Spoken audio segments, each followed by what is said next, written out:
Hello there. So I, like many of you, am in quarantine right now out of not fear, but a healthy respect for the coronavirus that's going around right now. But I am not only isolated from like normal life, but I'm also isolated from my very family members because I have most likely been exposed to and currently have most of the symptoms for coronavirus. So I am not allowed to be within 6 feet of any of my family members, and I am also allowed to only be in 3 rooms inside the house. Excuse me, inside the house.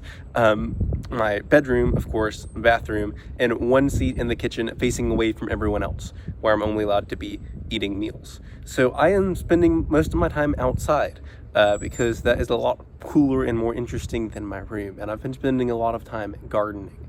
And so I thought, since a lot of you might be looking for things to do in your spare time, I might show you what I've been doing, maybe give you some inspiration, and hopefully convert you to native gardening. So I thought I would begin this with a general overview of the garden's design and also some background on the site itself and why I chose to put a native garden here. So the design isn't particularly well thought out. I more or less just one day decided, hey, I'll plant the garden back here, and put a little outline of rocks and filled it up with plants. And after that, I was like, I can put more plants back here. And so I added more rocks. And there isn't really a big theme or color pattern or anything like that to this garden. But the site itself is really difficult for conventional gardening because it's heavy clay that floods when it rains. We're also at the bottom of a hill, so it creates a little like river that flows through here, which is problematic. And also it dries out in summer, bakes hard. So there aren't too many normal plants that can survive here, which is why I chose to go with native plants. Aren't all that weedy. So like these irises here are Louisiana irises. I'm not exactly sure whether they're cultivared or not, which means like bred specifically for garden use, but we'll see when they flower. And then there are other things like these guys that look kind of dead right now, but are also commonly used in gardens. Turtlehead or Clone glabra is the scientific name for them, but they have really pretty white flowers that bloom in fall. And no native garden would be complete without milkweeds, of course. These are swamp milkweeds, I'm pretty sure, Asclepias something or other. I've forgotten their specific epithet, but I've got 2 of them here, and those should bloom in summer and will hopefully attract some monarch butterflies. Ferns are also another good category of plant that do very well in shade gardens. This is a native Dixiewood fern. It's Dropteris X something or other. It's a cultivar that is found in the wild and is sterile, so it doesn't reproduce by spores, just by its roots. I'm not sure if it's rhizomatous or solomatous or what the term for a fern might be in that case. Now, one of the problems with gardening in shade is that many commonly used ornamental plants do not flower in shade. But clearly that is not the case, as you can see by this Ohio spiderwort, which is in relatively full bloom right now. In full sun, it will be blooming a little bit more, but it's also early in the season, so it might bloom more later on. But the primer really isn't doing these much justice, so I'm going to try to get closer with my macro lens. So they've got really fuzzy flowers around the base. You can't really see that very well, and very bright. I've forgotten what those flower parts are. It's been too long since 9th grade biology. But as you can see, they're really quite attractive flowers, and they're really popular among hoverflies, which are little flies that pretend to be bees so that things leave them alone. Next to the spiderwort, we have some really nice, healthy specimens of green coneflower, or cutleaf coneflower, whatever you want to call it. It's a It's Rudbeckia lacinata, I think. I'm going to have to check on that, but I'm pretty sure that's its name. But it has really cool leaves, and it will flower in fall. The flowers aren't particularly pretty. They're kind of like small sunflowers. But the leaves are really nice, an evergreen presence. And I did do this intentionally. I combined them with the oak leaf hydrangeas back that I'm focusing on now, so oak leaf hydrangeas are like your normal garden variety hydrangeas, except I think they're prettier. They've got nicer leaves, really interesting flowers. They also support a wider variety of native wildlife than normal hydrangeas. It's a great native plant, grows relatively quickly, hard to kill. I mean, it's one of those plants that you don't really have to take care of. I've not watered it or fertilized it besides rain ever, and it's done just fine. Beautiful fall color as well. Also back here, I decided to do something creative and get resurrection fern and put it on the ground. A resurrection fern is a fern that's kind of a vining fern. It grows on trees. You've probably seen it before. And right after a rain, it will turn trees just brilliant, vibrant green.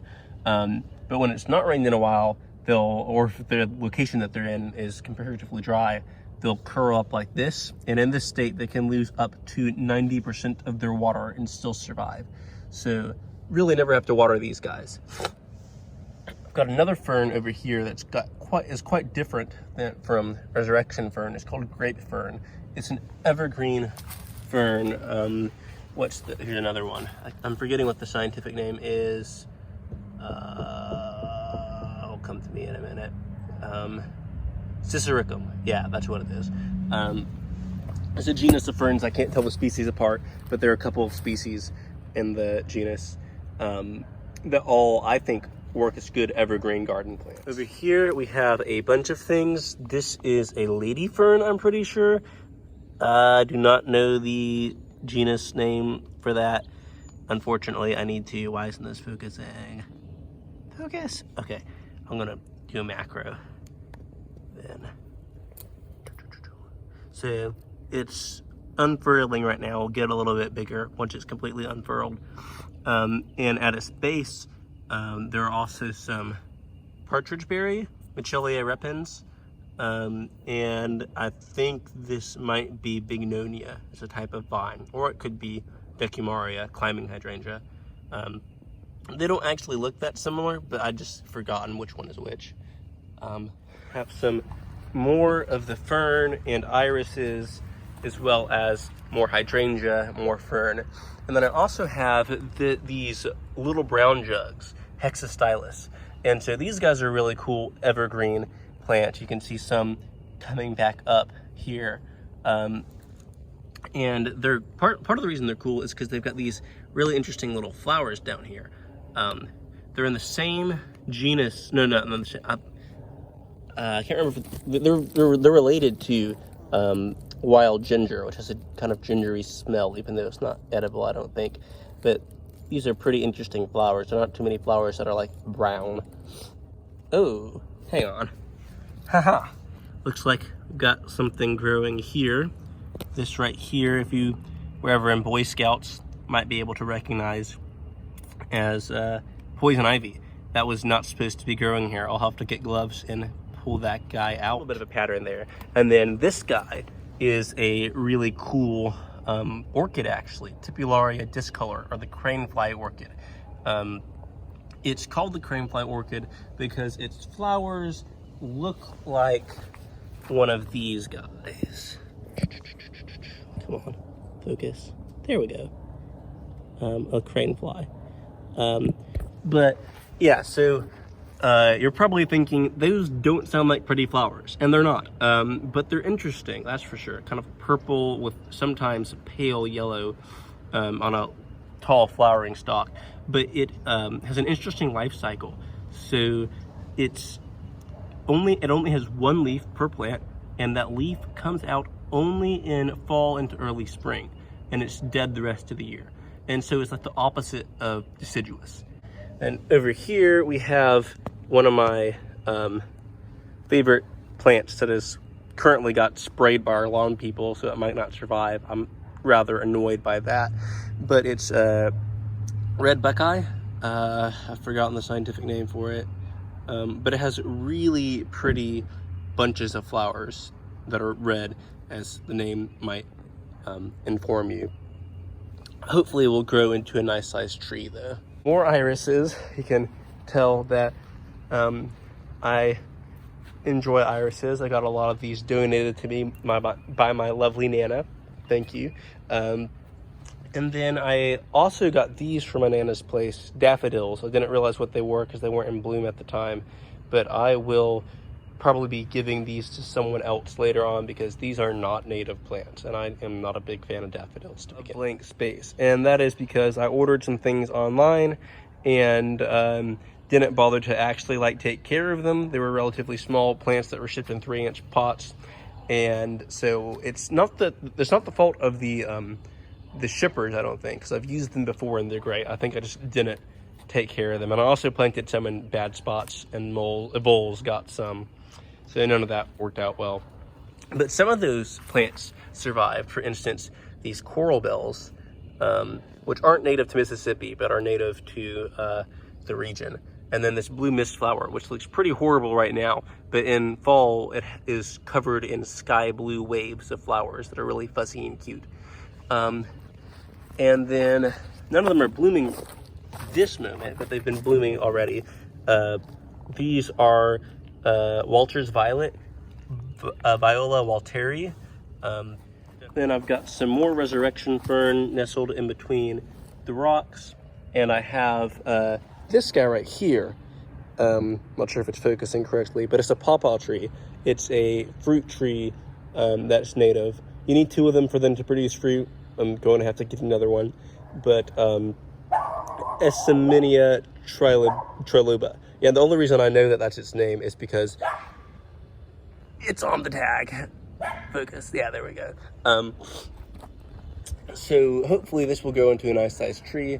Also have some royal fern that I got, or that my mom picked up for me at a garden sale.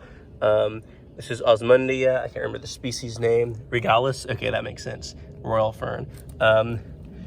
So these guys will grow relatively large. And then I also have this, what's his name? It's got a bunch of creeping junipers, one name for it. Club moss. It's not a moss.